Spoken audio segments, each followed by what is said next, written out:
வாங்க நம்ம வீடியோக்குள்ளே போகலாமா? வீடியோக்குள்ளே போகிறதுக்கு முன்னாடி ஒரு சின்ன தத்துவம் ஒன்று சொல்கிறேன். பசித்தவனுக்கே தெரியும் பசியின் அருமையும் கொடுமையும் வலிகளும் என்னவென்று.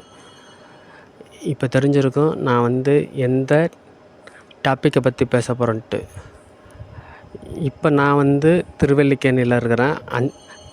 திருவல்லிக்கேணியில் பார்த்தசாரதி கோயில். பார்த்தசாரதி கோயிலோட பேக் கேட்டு தான் இது. இந்த வாயிலின் வழியாக போனீங்கன்னா யோக நரசிம்மர் ஆலயத்துக்கு போகலாம்.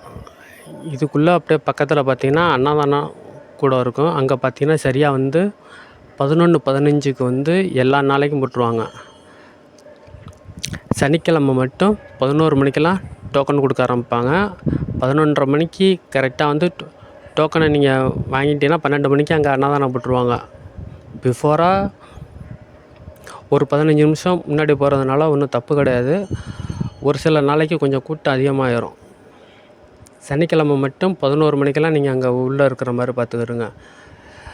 அப்படி உங்களுக்கு இங்கே மிஸ் ஆயிடுச்சுன்னா எல்லா நாளும் இருக்கக்கூடிய வியாழக்கிழமைகளில் இந்த ரோட்டில் அப்படியே கொஞ்சம் பக்கத்தில் போனீங்கன்னா ராகவேந்திரர் மண்டபம் இருக்குது. அங்கே எல்லா வியாழக்கிழமையும் அன்னதானம் போடுவாங்க. அது சரியாக பார்த்தீங்கன்னா 1 மணிக்கு போடுவாங்க. அங்கே போய் சாப்பிட்டுக்கிறலாம். அப்படி உங்களுக்கு பார்த்தசாரதி கோயிலில் மிஸ் ஆயிடுச்சா, ஒன்றும் கவலையே வேண்டாம். நேராக மேயர் சிட்டிபாபு தெருவில் இருக்கிற திருவெட்டீஸ்வரர் கோயில், திருவல்லிக்கேணி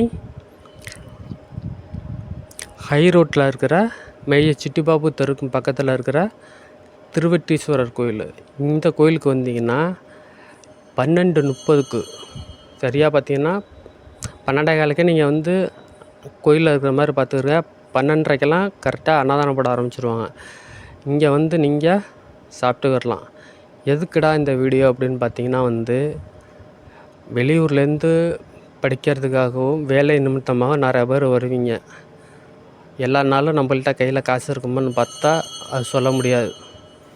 அப்படி உங்கள்கிட்ட கையில் காசு இல்லை அப்படிங்கிற மாதிரி ஒரு சூழலில் இருந்துச்சுன்னா, இந்த டைமிங்கில் நீங்கள் இருந்தீங்கன்னா உங்களுக்கு பக்கத்தில் இருக்கிற கோயில்களில் இது மாதிரி அன்னதானம் போடுவாங்க.